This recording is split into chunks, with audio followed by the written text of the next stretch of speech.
Welcome to the Super Facts Show on the Super Facts Network. I just appreciate you listening. So I'm not gonna ask you to follow me on Instagram at Mark Waldo Ward. I'm not gonna ask you to rate and review the show. I'm not gonna ask you to subscribe to it. Thank you for your time.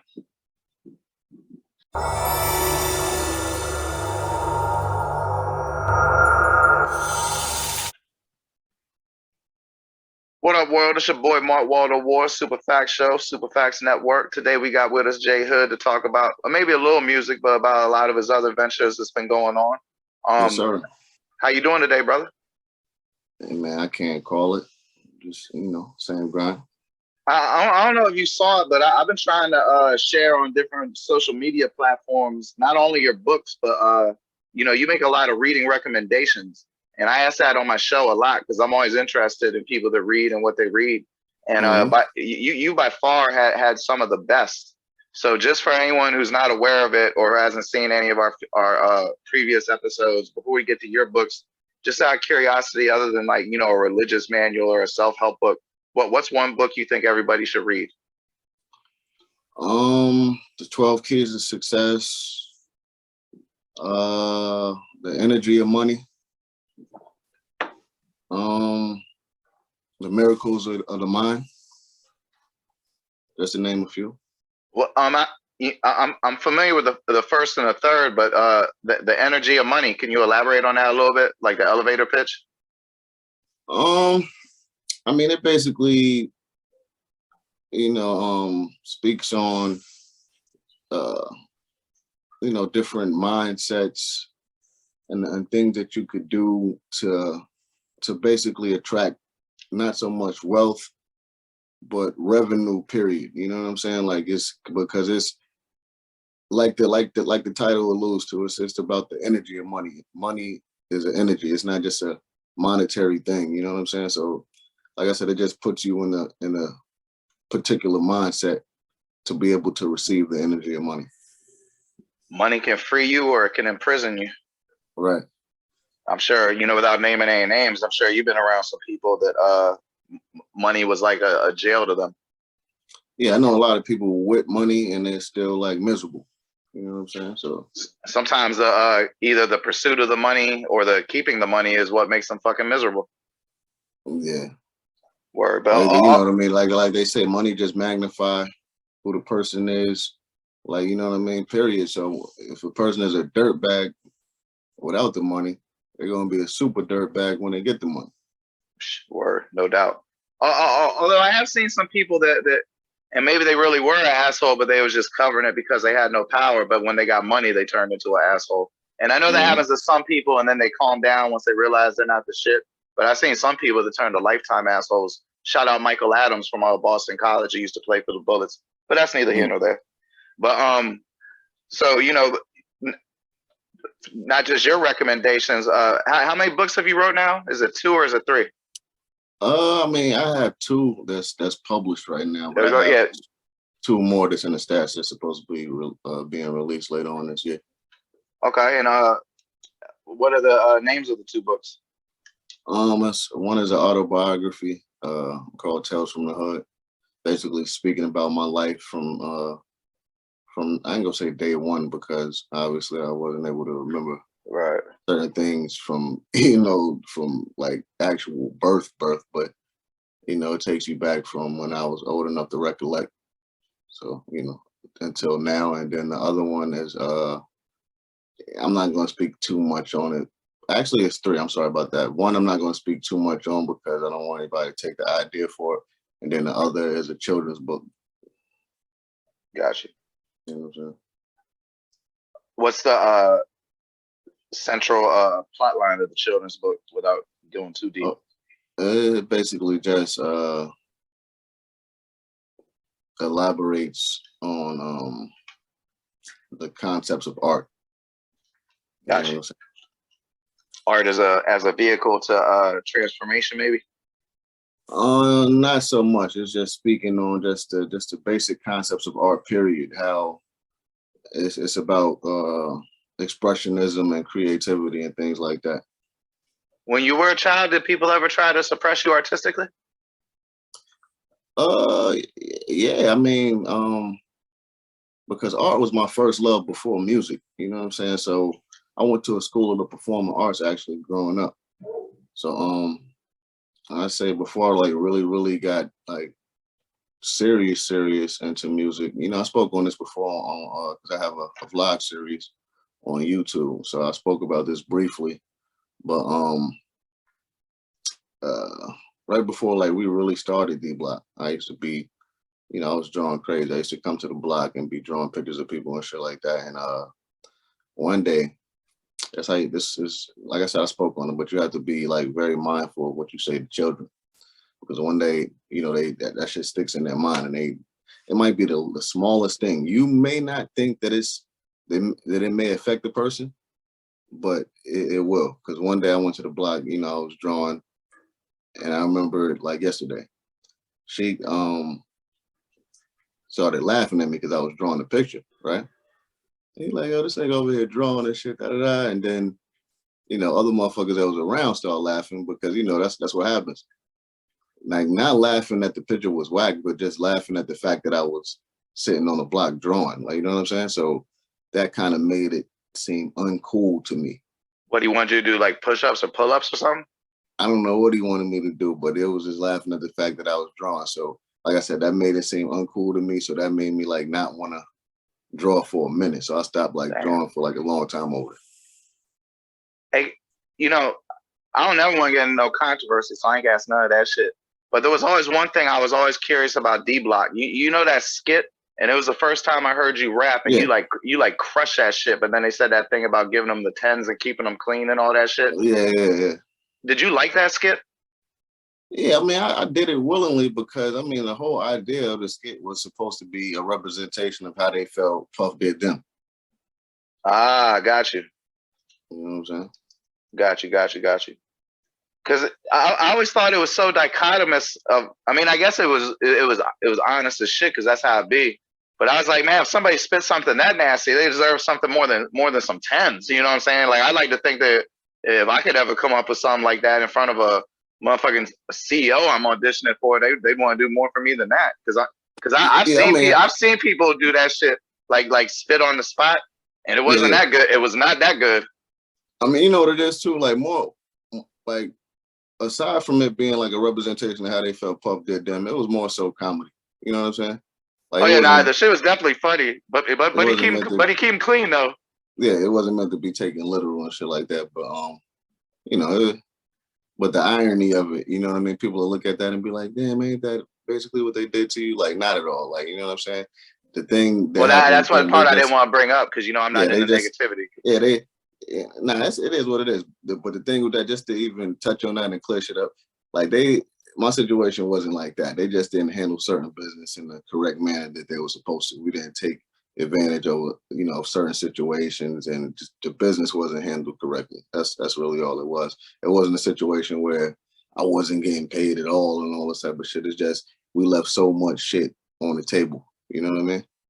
Yeah, I mean, that skit was kind of like, in their defense, I always say this, you know, I give people the benefit of the doubt, and I look at things from every aspect. So what I say is, this was their first time operating, you know, legitimate corporation. So if it's your first time running a company, you're not going to know everything, right? You know, that you're supposed to be doing, and you're not going to know exactly how to operate shit. So, you know, I had to be like in a sense, the sacrificial lamb, because I was the first artist coming from that shit. You know what I'm saying? So yeah, and yeah, again, not to get too into it, but yeah, there was definitely money left on the table. I think I told you this before. You know, in DC, we only had go-go tapes, right? There was like this place called PA Palace that you might find a Clue tape at every now and then, but never know like you know, like Kid Capri or I don't know, Stretch Armstrong, Doo Wop, that type shit, Dirty Harry, anything. right. So I used to catch this $40 Greyhound in New York that didn't stop. So, you know, you get there in like 3.5 hours. And my sole reason was to go cop mixtapes. And I ain't gonna front, I take them back and sell them too. And there was a Best of J Hood joint before you. Well, I guess technically you never had a retail album on D Block, but before it was even a possibility. Like I think that skit came out, and I don't know, maybe some stuff in New York, but I had never heard you on a solo song, for instance, at that point, right? And that was like my main mission because cats that went to school up there was telling me, yo, there's this Best of J Hood. And it might not be a Best of J Hood, it might have just been a J Hood solo joint. And man, I went up there and the Jones by the subway that's all nice didn't have it. I kept going down the block, and I ain't trying to be racist, but you know the African cats would they be having them shits on the blanket and the covers be 2/8 and all that, and the covers be like paper and shit. They be cheaper. Yeah, all of it sold out. All of them. Yeah, actually, it used to be like that, man. Because, like you said, I mean, I think you. I mean, I'm not sure the exact tape that you're talking about, but yeah, those busted hoods used to be flying, man. You know what I mean? Like I used to have a lot of those because that was my only way to, to connect with the underground was via mixtapes. You know what I'm saying? Because, like you said, I didn't have no retail album coming out under the imprint, so. But I mean, if none of that had happened, it probably wouldn't have led you to where you are today. And you know, it's not like I'm with you all day, every day, but it seems like you're in a very content, secure, peaceful, and like a giving place in life. Yeah, I'm cool. I'm definitely cool, man. Yeah, that's a motherfucking understatement. How's the record company going? Everything is cool, man. We just working right now. I'm in the process of trying to sign two younger cats to the company.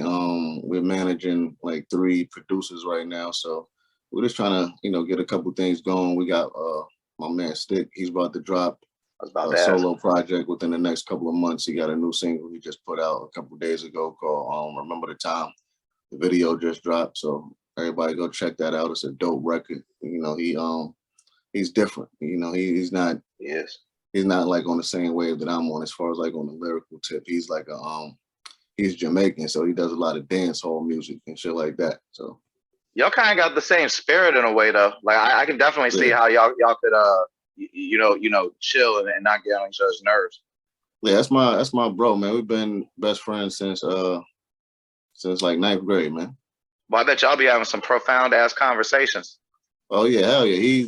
Shit, when you see me, you see him. You see him, you see me. It's like, you know what I mean? Like we already be knowing what each other be thinking and shit without even being there. You know what I mean?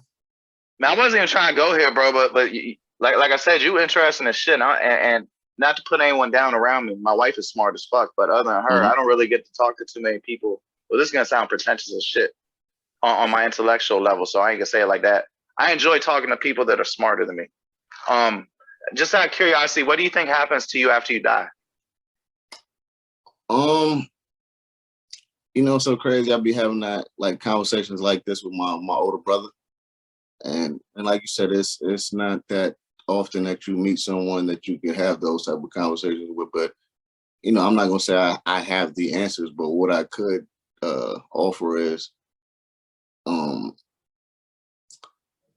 I would keep it in the realm of, we all know energy doesn't die. Right. So I'm not exactly sure what happens when this casing that we're in dies. But see, I'm a firm believer in a few different things. I believe there might be a possibility of reincarnation. So I'm not 1,000% sure what happens, because I'm here and I haven't died and all that. I haven't expired, so I don't know what happens, but I don't think that it's totally over. Yes, sir. I got something that can reassure you, and I'll send you the link later. They placed a man that they knew was gonna die very shortly on top of a subatomic scale. Something that can literally measure, I might be saying it wrong, but protons, I don't know, but it can measure something like incredibly light, right? Right. And about 24 minutes after, and I'll send you this link. About 24 minutes, and this is like some like legitimate science shit. This ain't like Discovery Channel alien doorway shit. and about 24 minutes after he died, his weight decreased slightly on a molecular level. What? So something left his body. Now, there's no, people have hypotheses. There's no proof what it is. None of that shit. I hate that science where they try to hit you with a unsubstantiated conclusion. Right. I just try to say facts. And a certain weight left his body about 20, and this it could be a little bit longer, but around a half hour after he died, and it's something that couldn't have been weighed on a scale. What? Yeah, I'll send that to you. So that could support going to heaven. That could support reincarnation. That could just support the energy goes into the dirt and makes more fucking dirt. I mean, I'm not saying I'm drawing any conclusion off of it. But something definitely left this body. Yeah, and I could say that would probably indicate that there's that the consciousness The is something consciousness beyond leaves the the body. physical. Right. But that's not definite proof, Nah, man. I mean, but it makes sense. Word. So again, I'm not trying to be all depressing, but is it okay if I ask you about your mom? Yeah, nah, it's cool, man. It's cool. All right. So since we're talking about that, have you felt your mom's presence since she passed? See, this is one thing that I never even had this discussion with anybody publicly as far as like Hey, if it's too personal, bro, I don't mind. no. I get into it because like I said, these are conversations that you can't have with everybody because everyone doesn't possess an open mind. But I have absolutely no problem speaking about this. But I just know some people, don't get it. And some people are just so Locked in close, to they're closed minded, you know what I'm saying, to word. certain shit. So but to answer your question, I always put my mom's around, man. One thing about her, right? This is my personal thing. Like I put spirituality over religion. You know what I'm saying? I always tell people in order to, to each his own, but in order to understand religion, you must first understand the purpose for its creation. You know what I'm saying? So with that being said, I place spirituality over religion because spirituality is something that comes from within. You know what I'm saying? Right. And you don't need no religion to attach yourself to spirituality. So my thing is me and my family always been like a spiritual family. You know what I'm saying? Like, so this may seem crazy to some and to some not so much, but I think we're all born with gifts. You know what I'm saying? Some people are just incapable, and I'm not gonna say incapable, some people just never tap into those gifts. And Right. some people are able to tap into those gifts. My mother was born with the gift of having profound visions within her dreams. You know what I'm saying? Like she would dream about certain things and they would come to pass within a certain amount of time. And aside from her being a teacher, and before she was a teacher, she was a radio disc jockey at a radio station. But later on in life, she ended up creating her own company called Envisions, where people used to come to her to prepare candles to just to influence their everyday lives and all that. And she used to also interpret people's dreams, So out of all the children, me and my sister also inherited the gift of dreams from her. So, I say that to say this, I have dreams and certain things come to pass that I dream about. So every morning when I wake up, I have a dream journal that I keep on my nightstand. Every day that I wake up, I write down my dreams. And I have like a list of everything that I dream about. And she comes with me in my dreams often.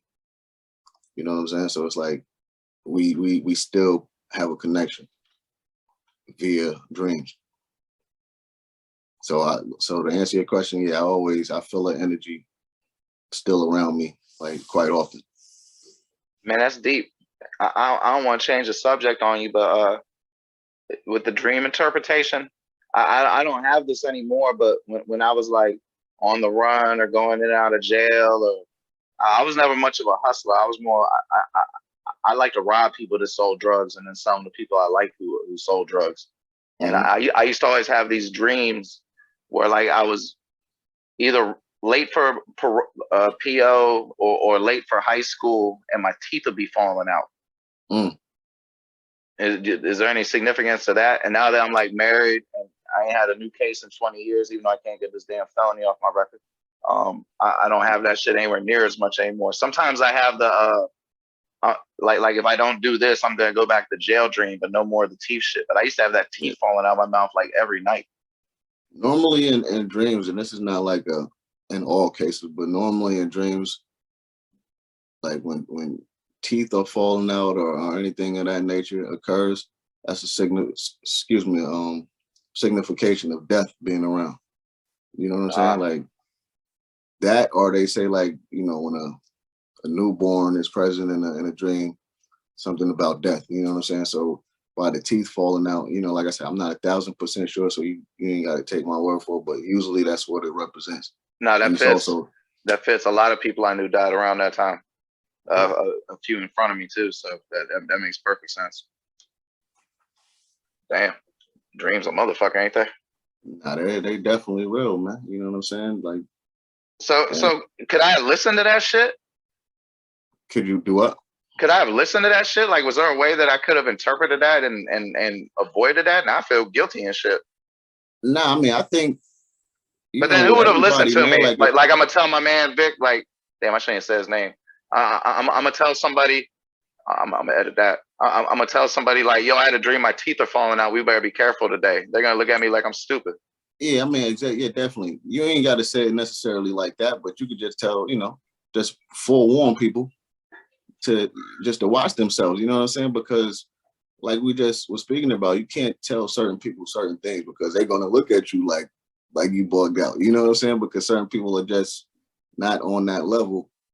I'm not gonna say intellectually, but just like on an open-minded level. So it's like you just gotta word it in a way that they would understand it without it making you appear to be crazy. You know what I'm saying? No, But I you told. could everybody don't have like, and this came to it came to me as like a surprise. I know a lot of people that don't dream. Like I'll be like, they like, yo, bro, I don't be dreaming. I'm like, what? And it's like shocking to me because I could go to sleep right now and have a dream. Like I could wake up today 5 different times and I'm gonna have a dream every time I go to sleep. They So wrong though, man. Like when they hook them people up, they yeah, dream. Like, or at least they enter the sleep state where dreams exist. That maybe they don't remember it, or maybe their dream is nothing. it be Or bugged maybe out. Like those machines don't know everything. Like we gotta stop acting like those machines know everything. Like the fucking, well, I don't want to get banned off YouTube, but the one thing right, that tested too intensely, and everybody got a positive test. right. I So, mean, don't get me you wrong. can I say you think can't trust that machine. So what does that mean? now I think it's definitely picking up on like the action within the brain because the brain never really does sleep. It's always running. So I think it may be picking up things like that. But when these people tell me that they, really don't be having dreams or they don't remember their dreams, it's still bugged out to me. And the only reason I Yeah, said that is because, um, you the spirit or your consciousness within you is always going to give you some type of warning as to what's about to take place or what's occurring around you. You know what I'm saying? word. Whether it's dreams or whatever, the universe is always going to give you some type of, I'm not going to say clues, but they're going to show you something. You just have to be able to listen to it. Nah, we simpatico, bro. One of my most cliched sayings. Ask anybody who knows me. I say it all the time. Life tells you what to do. Are you gonna listen? Exactly. I'm not going to lie to you, man. You know, I tell people this also, man. You can't ask the universe for signs and then deliberately ignore them once you get them because they're not the signs that would necessarily want.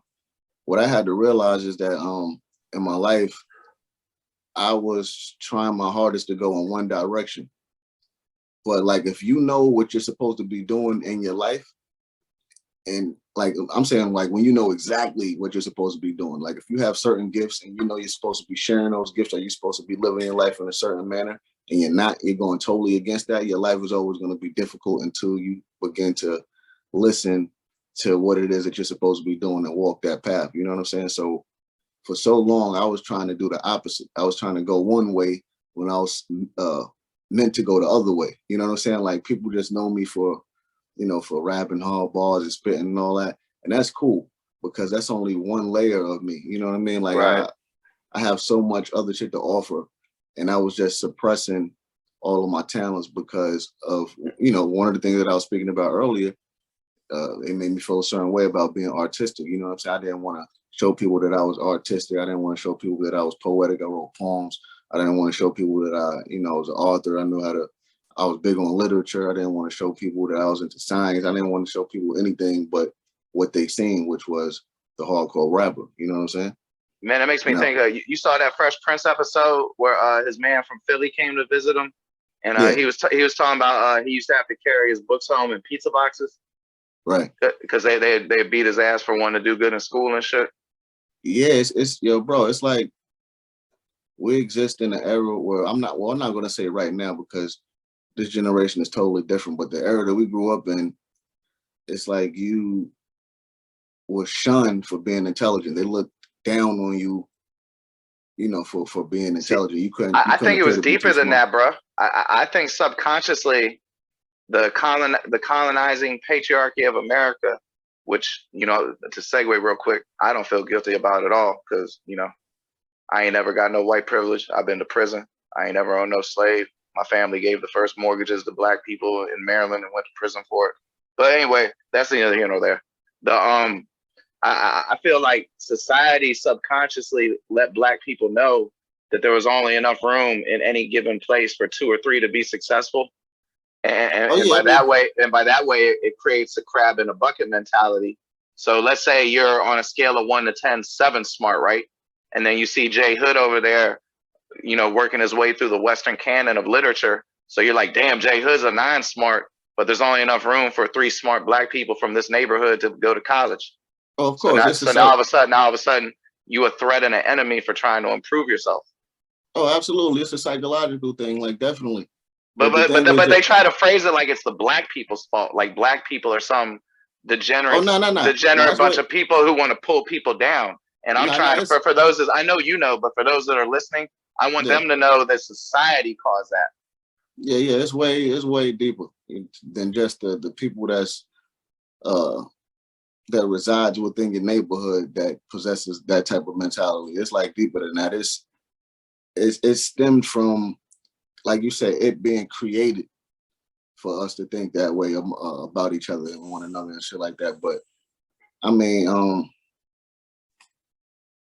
black love was the most. It is what it is. But like I said, dude, like when I was coming up, that's how people were. You know what I mean? Like that's just the sad and the harsh reality of it.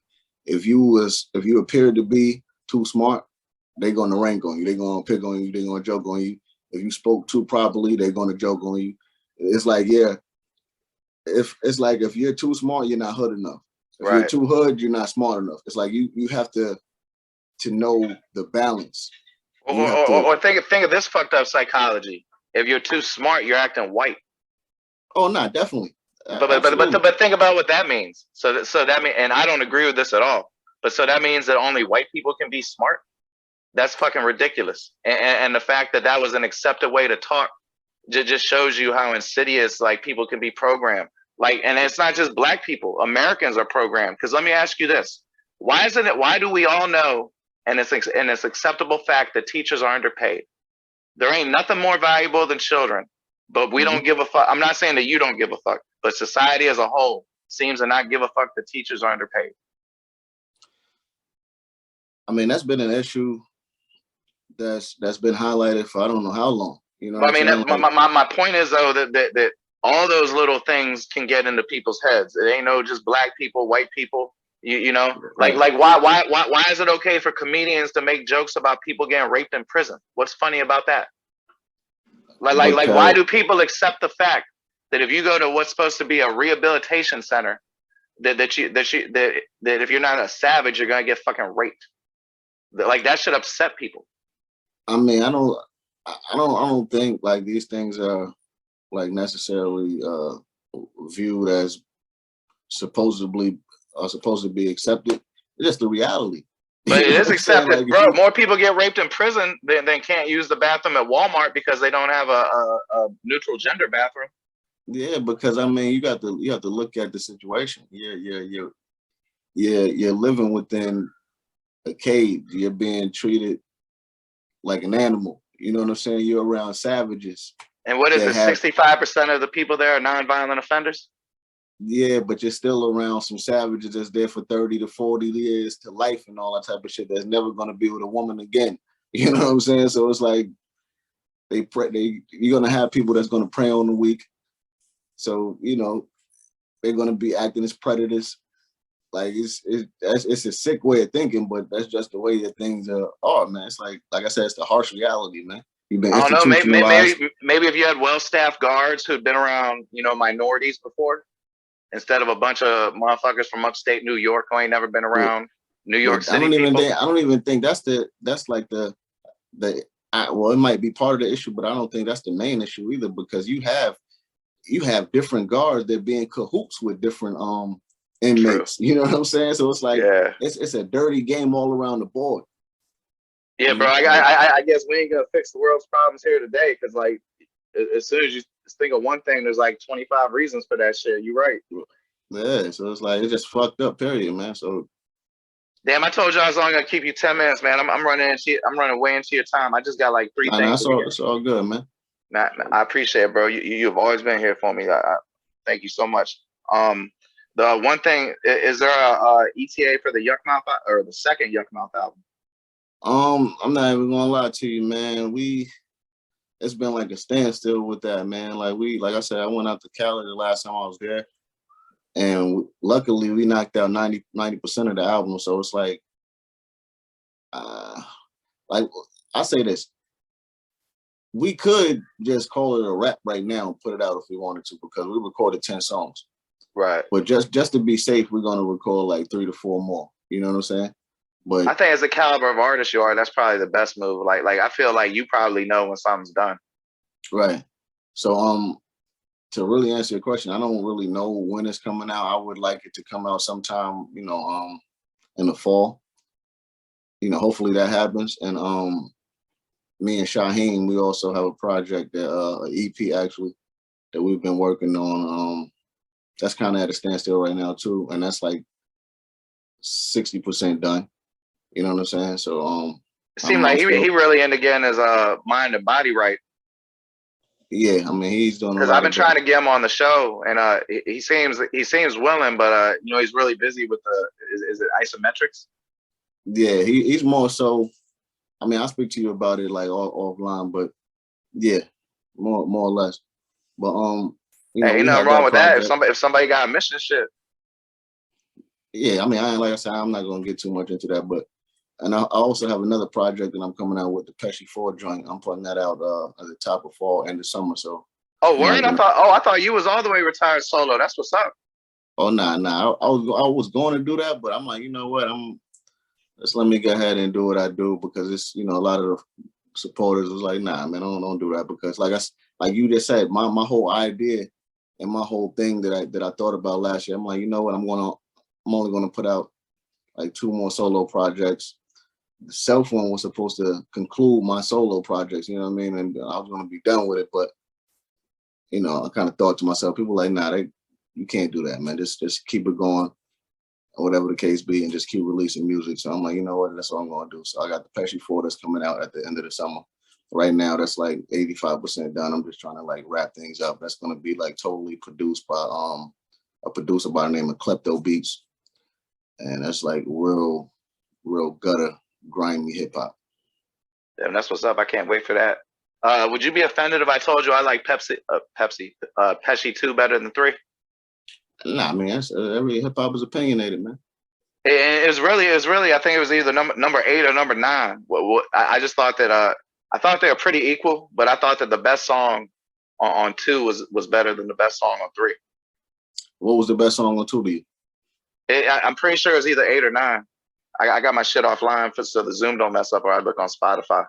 Okay, I'll tell you later. 2 was an EP, so it had like lesser songs than 3 and 1. So maybe I got 3 and 2 mixed up. I'll look up and tell you, because I gotta send you the link of the dude dying and the shit leaving anyway.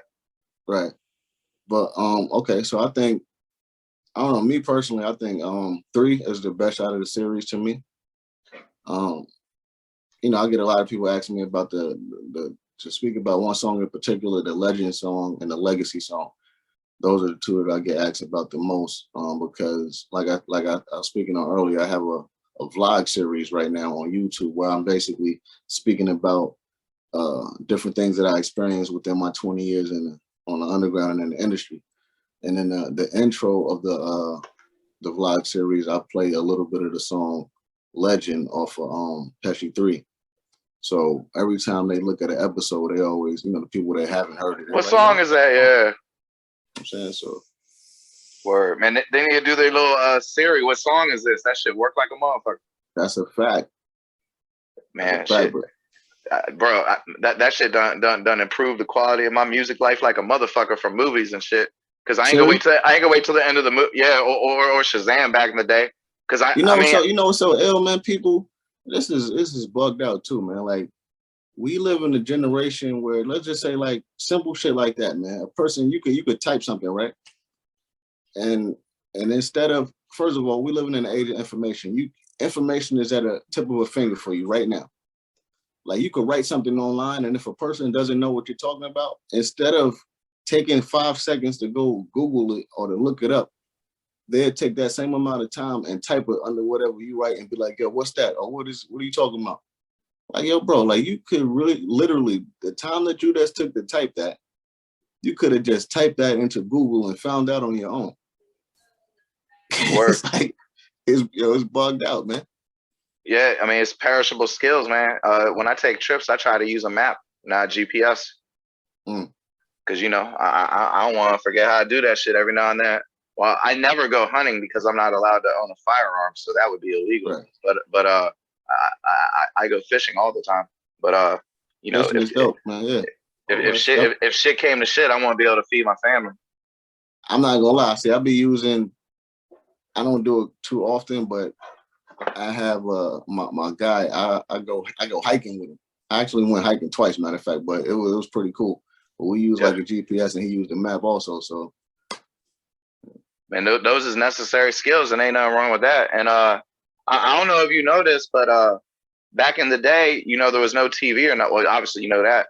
But if you start walking for a long time, you kind of get into a meditative zone because there's nothing to entertain you.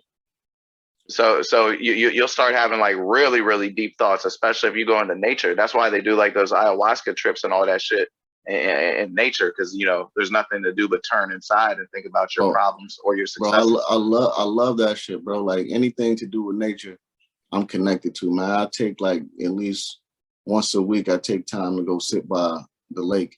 You know what I'm saying? Just for meditative purposes. I take nature walks. You know what I mean? Like, all type of shit like that. Shit that the normal average motherfucker would probably think is corny and all that shit, but it's necessary shit. I guess when you get older, you start viewing things differently. Yeah. You know what I'm saying? You start to appreciate nature for what it is. You know what I'm saying? Like, all that type of shit is cool to me. I'm into all that. Well, bro, I grew up in the DC area. I lived in Harlem for a hot minute. I lived in Houston for about 5 years. And I ain't never seen no nature shit like the shit I see here on the outskirts. I'm like halfway between Tampa and Orlando. And are you down bottom? Yeah, and okay. if you ever come, my in-laws are here. If you ever come here, man, bro, I will show you some shit you ain't never seen before. There's like this waterfall that when you walk through the shit, it's like one of them glade. Like, you seen Shang-Chi? Shang-Chi, I think so. Yeah. Do you remember when the bad dude met his wife when he went into that magic land? Yeah. At the very beginning. Like, when you walk through the waterfall, it's like you step into like this magic forest looking shit. Yeah. Like it's just crazy. Like, that shit look like it's from like Avatar or something. I ain't never seen no shit. I didn't think shit like that would be in America, Yeah, bro. I ain't gonna front. Like, before, like, cause right now I'm down bottom and all. I'm in North and seeing shit. Okay. So it's just it's a lot of different. There's nature down here like a motherfucker. But before I was here, I was up top. I was in Niagara Falls, man. Oh, you saw that? Was it love? No, I was actually living in Niagara Falls, New York. So I was like right there. I got to see the waterfalls like regularly. That shit was like beautiful, bro. Damn, I always wanted to do that. Is it worth doing? Hell yeah, that shit is dope, man. That's something you go with your family, they would definitely appreciate it. It's like, when I say beautiful, bro, that's like an understatement. Damn, I gotta do that. I definitely gotta do that. Yeah. And finally, just so we can shout it out. Tell me what's going on with Hood's Oven. Oh, Hood's Oven, man. That's basically just you know, that's one thing that I learned from my mother also. She taught me how to cook at a young age. I used to just sit there and watch her from like 8 years old. She used to be like, listen, you have to know how to cook because I don't never want you having to depend on a woman to feed you. You have to be able to, you know, to feed yourself and all that. So I always took notes on how to cook. And, you know, aside from me looking at her and watching her, I watched different chefs and all that type of shit. And I taught myself a lot of different shit. So basically Hood's Oven is just me, you know, chefing up and preparing different meals, you know, sharing it with my followers and all that. And then I actually started uh putting a few videos on my YouTube channel as well, you know, because it started off with just me having an Instagram page for Hood's Oven with me displaying the different dishes and stuff like that. So now I have a few videos on YouTube where it actually shows how to prepare these meals as far as like the recipes goes, step by step, you know, things like that. So if you ever want to, not you per se, but anybody watching ever wants to, you know, to check out a few dishes, make sure you follow me on Instagram at Hood's Oven. You know, follow me on, not follow me, but check out my YouTube series. I got the Hood's Oven YouTube series also, so check that out. Yo, I'm looking at this pineapple bowl with steak, Cajun shrimp, and yellow rice. Man, Oh yeah, that shit looks woof. yeah, bro. I'm not gonna lie. And what I try to do is with every meal, I drink I drink a good glass of wine. Like normally red wine, but like the red wine with that went down. Oh I, man. I bet it did. Well, and then the last thing, what's the best place they can interact with you on social media? Instagram. Get at me on Instagram, at Real J Hood. Actually, all of my different social media accounts are the same. You get at me on Twitter at Real J Hood. Only thing that's different is Facebook. And to be quite honest with you, I'm never on Facebook. The only time I post on Facebook is when my posts go through Instagram straight to Facebook. So so Like the basically stories and that's shit. right. So the only way to really get at me where you're gonna like guaranteed to interact with me is like Instagram and Twitter. Got you. And in the show notes, I'll include the link to your mother's charity, Hood's Oven, and all, Oh and yeah, yeah, yep. your Yeah, that's art and another the thing. books. Yeah, that's another thing. BEH Foundation, which is the nonprofit organization I started in memory of my mom, where we basically I think I spoke with you about it before. We basically assist single mothers. We feed the homeless every week. We work with troubled youth, and we're trying to do a lot, man. We're working with cancer patients also.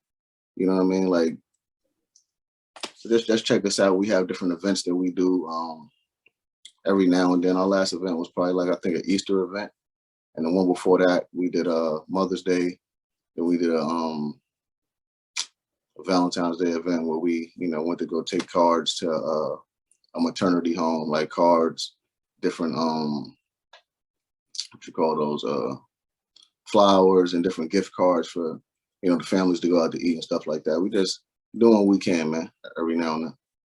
Well, that's what's up, man. We need more people like that, bro. Thank you for your time. I really appreciate it, and man, just I'm humbled to be talking to somebody who's doing so much to help the community. Thank you. Man, I'm trying, bro. You're Definitely. succeeding. Thank you for All your love, time, man. and All yes, love. sir. And you take it light. Peace.